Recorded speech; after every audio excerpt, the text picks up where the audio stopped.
talking about Kubernetes and microservices. I'm personally also engaged in those areas, but where are the pitfalls? Where are the risks with? In my opinion, microservices architecture should be only concerned when we want to scale an organization, not a system. And I would like to focus on your public speaking journey, which I envy you, to be honest. How did you start? How you do it if you want to speak in public in conferences in front of people?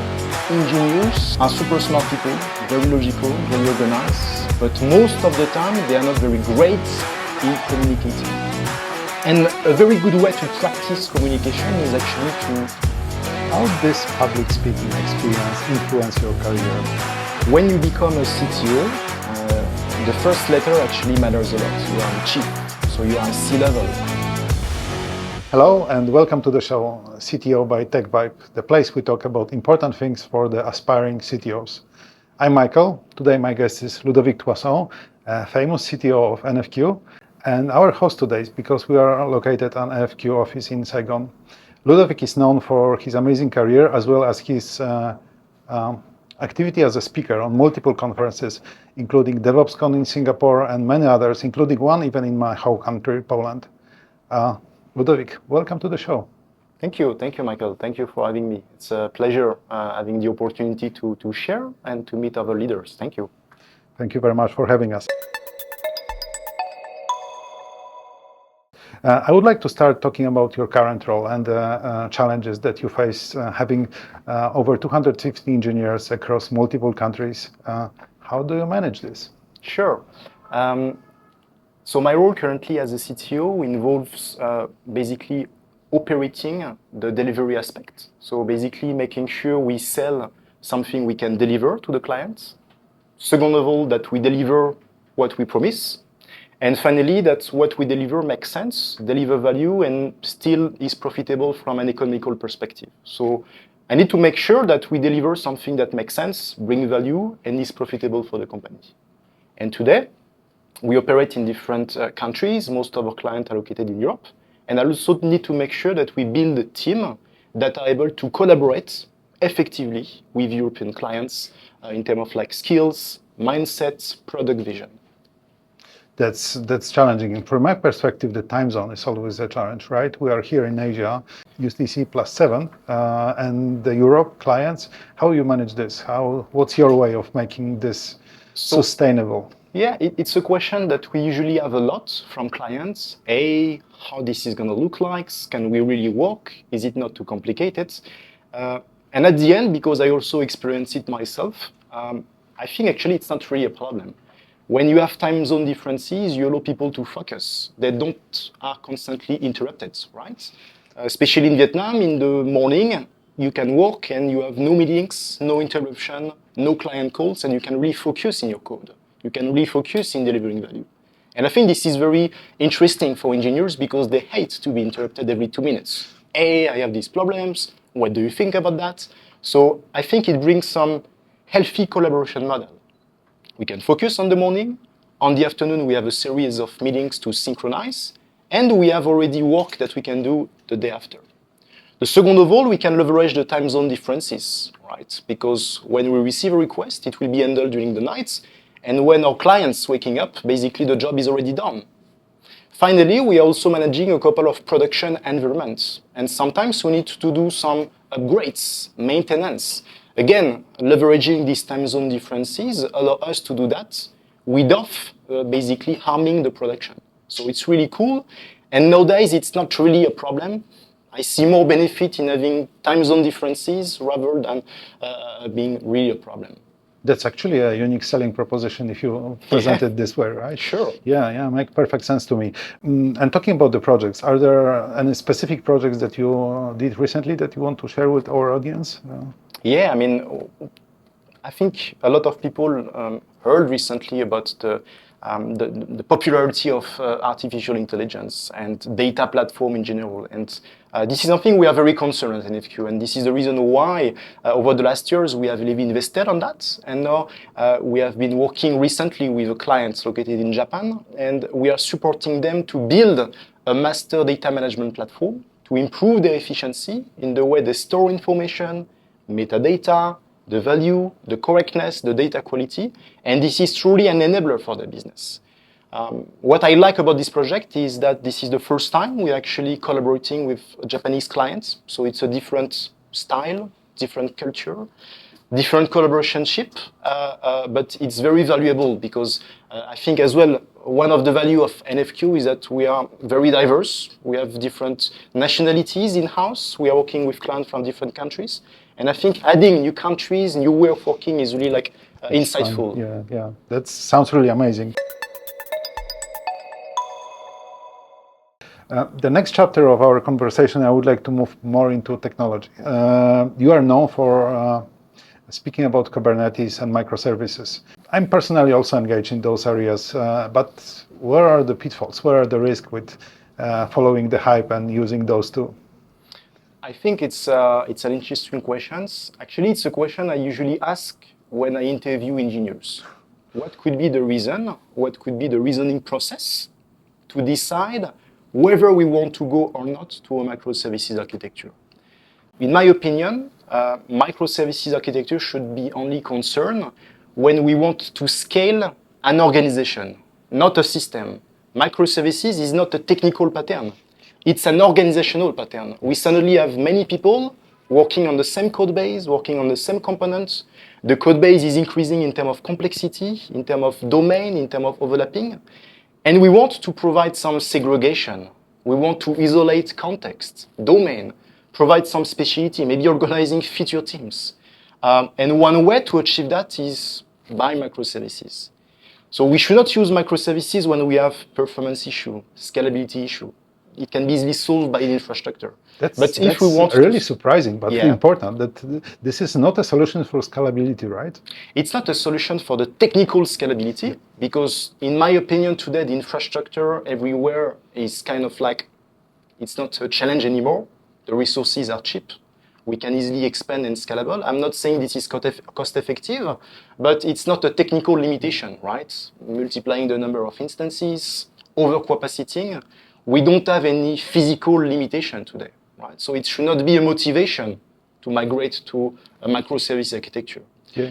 However, if we want to scale a team, and suddenly I have 50 developers, 100 developers, maybe at this point, migrating to microservices makes sense. Because I want to isolate teams, I want to create autonomous teams, I want to dedicate some domains. And the enabler of the microservices makes sense in that context. But of course, it's not free. We'll have a lot of trade-offs, and I will be happy to discuss about that if you want to deep dive. Yeah, but we sense the same point of view. So having this as a solution to managing a larger team and delegate them to particular services that they control, and then we avoid actually those pitfalls that I see, like we have 5 microservices and one big database behind it, like this type of horrible solutions that we see here and there. Absolutely. Okay, cool. That sounds really great, and I think it's very interesting for our audience as well. So, this is what you think about microservices, but for the companies, where you think it's the fit for microservices? Which type of companies should migrate to microservices? So again, I think it's not specific to a company dimension. It's more about the engineering organization that need to supply a product, a platform, a SaaS services. And when you start to have a significant code base, because you deal with many domains, very heterogeneous teams, finance, market, for example, legal, whatever, if suddenly you need to manage a lot of diversity in terms of like domains, and you have an engineering organization that is growing, then it makes sense. And I don't think this is limited to any specific organization. If tomorrow you set up your startup, and I hope you're going to be successful, maybe in 5 years, you will have suddenly 100 engineers, you will maybe consider at that time moving to microservices. Yeah, makes perfect sense. So saying about this, let's talk about NFQ, your company. How you present this to your clients, how this transition journey goes with your clients, particularly for NFQ. So NFQ, mostly as part of our DNA, over the last 20 years we have been operating. We have mostly supported startups, especially in the early stage, to build MVPs, prototype, POC, and as well to support them in their scale-up phase. they have 20 engineers, and they need to have 2 or 3 more teams, and NFQ is able to scale basically these businesses by supporting them, right? And usually, when we speak about microservices, we exclude them de facto from the MVP phase, right? We should never start from scratch a microservices architecture when we don't have an existing code base, we don't have an existing market, we don't even know if the idea is going to work. It's completely ridiculous to start with microservices just in case we need to scale later, right? So usually we have this kind of discussion, where are you in the process? And usually we want to deliver fast. We cannot go fast with microservices from the beginning. So it makes sense in the scale-up phase, and we can support them by defining domain. So we can use DDD, for example, as an approach to isolate domains, to define an organization per team. And then after, we can roll out some scenarios, basically, to start isolating the code base in these domains and to connect these domains together, make sure they collaborate. But of course, we need to consider the trade-offs, right? When we migrate to microservices, it gets harder to debug, it gets harder to operate. We need a lot of automation because otherwise we get crazy. And we lose as well the transaction within databases, because before I have a single database and it was kind of like cool, I could roll back. I have this ACID mechanism, and moving to microservices, I'm losing that. And I need to play with some more complexity at the application level. I need to play with sagas, double commit strategy, and it's not easy. So we need to consider this huge trade-off and what we are going to lose by moving to this microservices architecture. Sounds fantastic.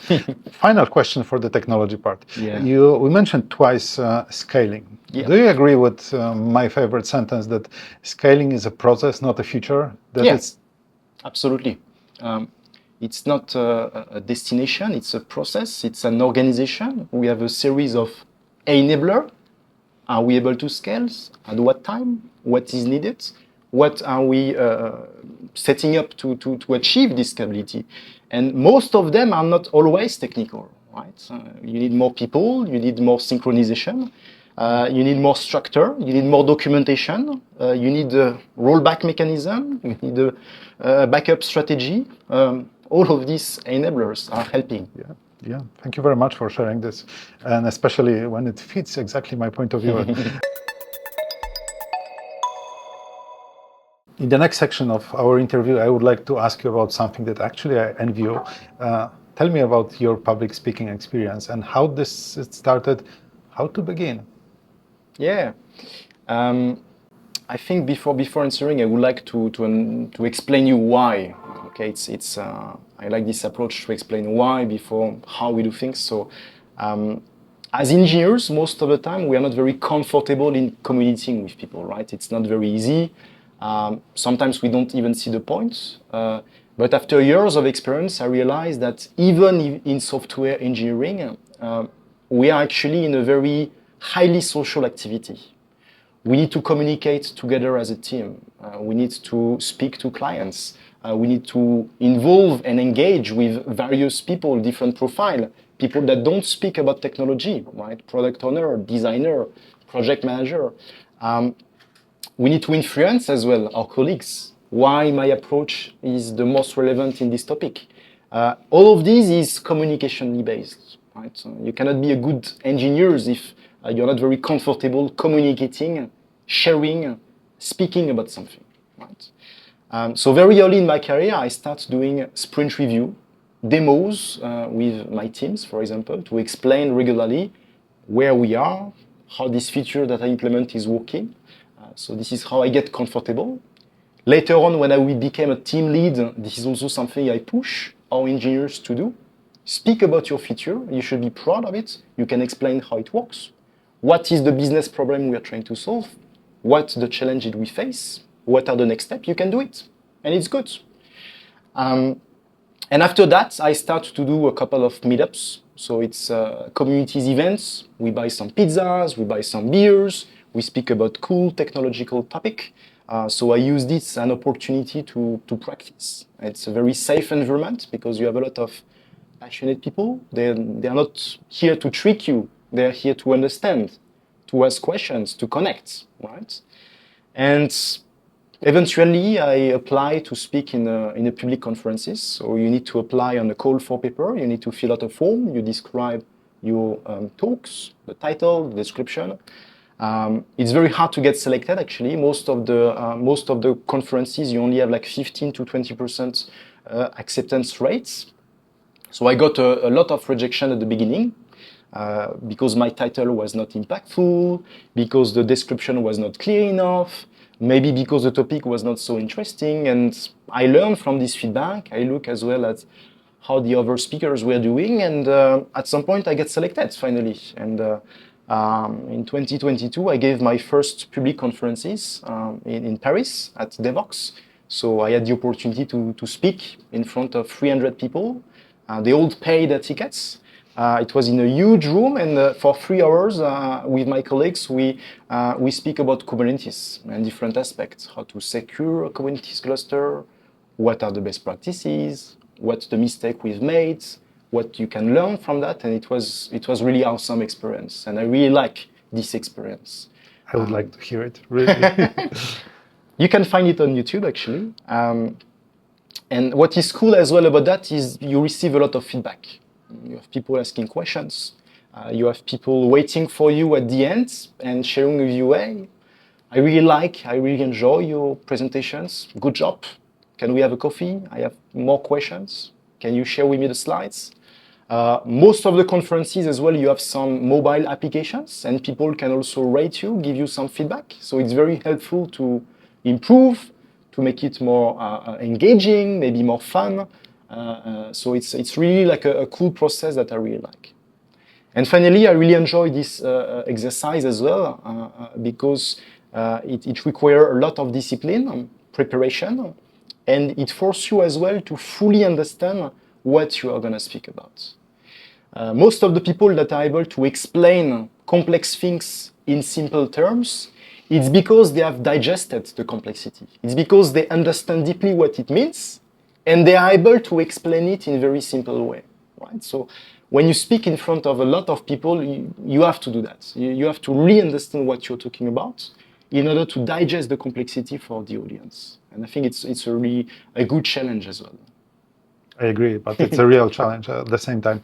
Next question I would like to ask you, mostly because of our audience, people that aspire to be a CTO. How this public speaking experience influence your career? Please be honest with us. Yeah, sure. I mean, like when you become a CTO, the first letter actually matters a lot. You are the chief, so you are C-level. So it means that suddenly you need to work on the strategy of the company, depending on the size. And you need to communicate with very different departments, cross functions that are equally important. You need to communicate with finance, with HR departments. You need to communicate with marketing, with sales. And you cannot just say, look, I have no clue about your job. I'm just good in programming, so don't talk to me. No, it's not possible, right? So you have to communicate. You have to explain what you are doing. You have to explain what are the dependencies between the function. You have to influence. You have to advocate. And all of these skills are very important. So being a C-level position means you need to be very good at communicating because you need to manage the strategy of the company. You need to influence people. You need to convince. You need to negotiate. You need to make trade-off. And you cannot just do that if you are unable to communicate. And the communication is both verbally, the way you express yourself to the people, but as well by writings, right? The way you structure emails, the way you structure a note, the way you structure a report, a summary. All of these communication are very essential to be an effective C-level. This is fantastic what you're saying here. And also it's a good segue to ask the question that it's super important. What other skills the future CTO should possess to think about this career path? Yeah. So I think first, maybe we need to understand what is the expectation of the CTO. And the CTO is definitely not the best developer of the company, right? If my engineers in a 200 plus people company expect me to fix a production code issue, we have a problem, right? So my responsibility today is to make sure that if they have a problem, we have the organization, we have the processes, we have the structure that is able to address their problems, right? So CTO is a very, like, depending on the company size, it's really an organizational role. It's a role in which you are able to scale an organization. You are able to consolidate, organize processes, define what is important from what is not. So it's an organizational and a strategic role rather than a pure programming technical jobs, right? Then it involves a couple of like skills and qualities. First, you need to have a lot of critical thinking. Why are we doing that? Is it really a problem? What are we trying to achieve?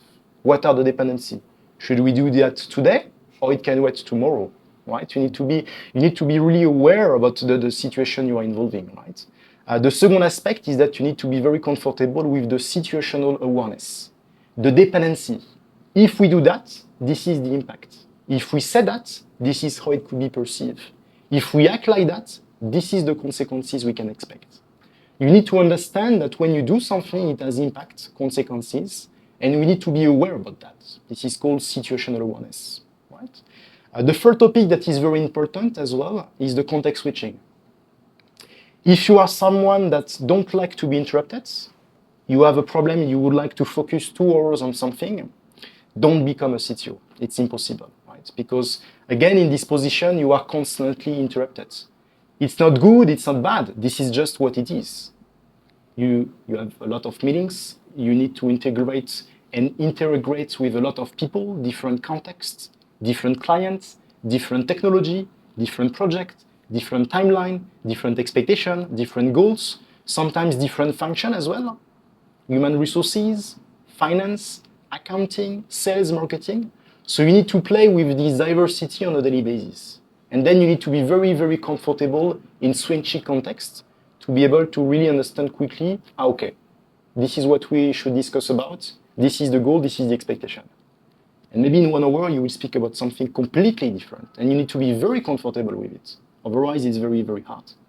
So to summarize, critical thinking, very important.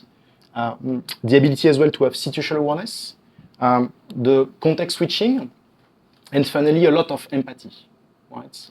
Empathy is very, very important because again, you are dealing with so many diverse functions, client, context, that you need to be able to listen actively, to be at the same level, on the same page, and this is very, very important. So I believe these 4 qualities are essential to be an effective CTO. That's a Bible. I agree. And especially the switching context is something that actually hits us every day, right? Every minute. And then we get a little frustrated. And this is the quality that we as CTO must possess to work well and fulfill the expectation, because at the end, it's all how people see us. And this is not tech only. This is the role that it's much wider, right? And this is something we can learn. And actually also becoming a leader involves to unlearn things, right? When we are engineers, we like to be focused. We like to dedicate on something. We like to deep dive in the code, to connect really with the problems, to visualize what's going on. And when we switch, suddenly it's a new career. It's a new rule. It's a new tool that you are using. And context switching should be one of the tools that you learn, you acquire, and you adapt. Because otherwise, this is going to be very hard to do a good job. I'm impressed what you just said, really, honestly, and I'm not new to it. I'm in tech for more than 30 years, and this is exactly the observation that I would love to share as mine. Amazing. At CTO Show, we have the last chapter, which is the session of simple questions that we would like to just get the simple answers. So if I can start, the first one is, what's your favorite tech tool that has improved your productivity at work? So it's productivity right now, right, in my job. It doesn't sound very sexy, but I'm really a big fan of Monday today. It's a collaboration tool that allows us to integrate with a lot of departments, that is very easy to use, that allow people to quickly onboard, So it's not sexy, it's not technical, but you do a great job to onboard people, to set up processes quickly, to provide some automation, and to suddenly like, improve the operation. So this is at the moment a very tool that I use a lot.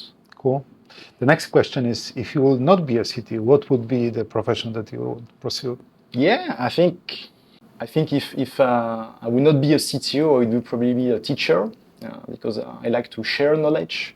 I like to see people growing, changing, learning new skills. I like to support people to achieve their potential, and I think teacher would be something I really appreciate to do, to be more like a mentor, a coach, rather than someone that has all the knowledge, because it's not really about knowledge, it's more about like revealing the potential of the people. So I think this is something I would love to do. Maybe later. No doubt you possess the skills for it. The next question is very general. What you are most grateful for? I think it's a tough question. It is. It is. Today, I'm very grateful that I work with very smart people, highly motivated people. I'm very grateful to have the opportunity to work in Vietnam. It's a fantastic country. It's a fantastic people. It has a bright future. I'm very amazed as well by the people I am interacting on a daily basis. Right, the way they perceive problems, the way they adapt, the way they learn, the resiliency. So I think all in all, I'm very grateful to have the opportunity to live and to work here in Vietnam, thanks to NFQ. Sounds also appealing to me. I love the place as well. The next two questions are very similar, just the opposite. What is the best advice you have ever received? So actually, yeah, it's a good question. When I start my career, more than 10 years ago, I was working with a manager, and I made a mistake. We were working on a project with a client, and basically I was a little bit overconfident about the solutions, and I wanted to rush a little bit. And then we made a mistake. I made a mistake, right? And I self-reflect later, and this manager helped me to understand something. And this is something I also encourage today our engineers to do, is like, if you don't know something, it's okay. You just say you don't know, or you say you don't have the context, but you promise to come back tomorrow with the answer. And I think it's really good, right? The best advice is to be transparent about our own limits. I don't know. I don't have the full picture. I don't have the context. I am missing some information. But I will come back tomorrow with the final answer. Is that okay for you? And I think this is very, very powerful to say that. Because as engineers, sometimes we are very pressured to be expert on everything. We have to know. You are the expert. You should know. But it's not quite right, actually. It's very hard. The world is so complex today. The technology is moving so fast that you cannot have an answer right now. So you need to be okay with that. And if you commit and you acknowledge your limits, people respect you. They trust you. They say, okay. When you say something, you really know it. You have evaluated it. You assess it. You come back with a confirmation, so I trust you. So acknowledging your limits, coming back with a confirmed information, it elevates the trust, the professional reputation, and I think this is very important. Because at the end, people don't work with you only by your skills. People want to work with you because they can trust you. You are reliable. If you say something, it happens. If you are not sure, okay, we are not sure, but we come back later, and it's confirmed, it's assessed, it's validated, and we can move on. So I think this is the best advice I have ever received. Fortunately, very early in my career, and now I am applying it every day, and I am inviting our engineers to do the same. Also, I think that the courage to saying that I don't know is something that it's important in your career, but also important on the advanced moment in your career. I personally see that when I'm saying this to young engineers, I don't know, I need to check, I need time to give you the real answer, helps to build the trust, as you Absolutely. said. So Absolutely. this is the tool. So last final question then, what's the worst advice? Yeah, the worst advice, I mean, like many young people, I received the advice, you should not speak up, you should stay at your place, you don't have everything, and I think it's really like a wrong advice. People should ask questions. People should not be afraid to challenge the status quo. Yes. People should not be afraid to take more responsibility. People should not be afraid to try to do more, to try to achieve more, to try to dream more. We should not stay in the box in which people put us, right? We should not stay at our place. There is no place. Doesn't make any sense. It doesn't mean that we can be disrespectful. It doesn't mean that we need to skip all the process we have. It doesn't mean that we need to hijack what exists. But we should have the freedom to ask questions, to raise your hands, to propose things, to challenge what is happening, to be curious. And I think the worst advice we can give to our engineers is, stay at your place. It would be the worst advice. Again, agree. Again, agree. Ludo, thank you very much. We really appreciate that you shared your valuable insights with us, and we encourage our audience to follow Ludo at NFQ and beyond, and maybe participate in some conferences when you will be having chances to see Ludo. Thank you very much. Thank you very much. I appreciate it. Thank you. Thank you.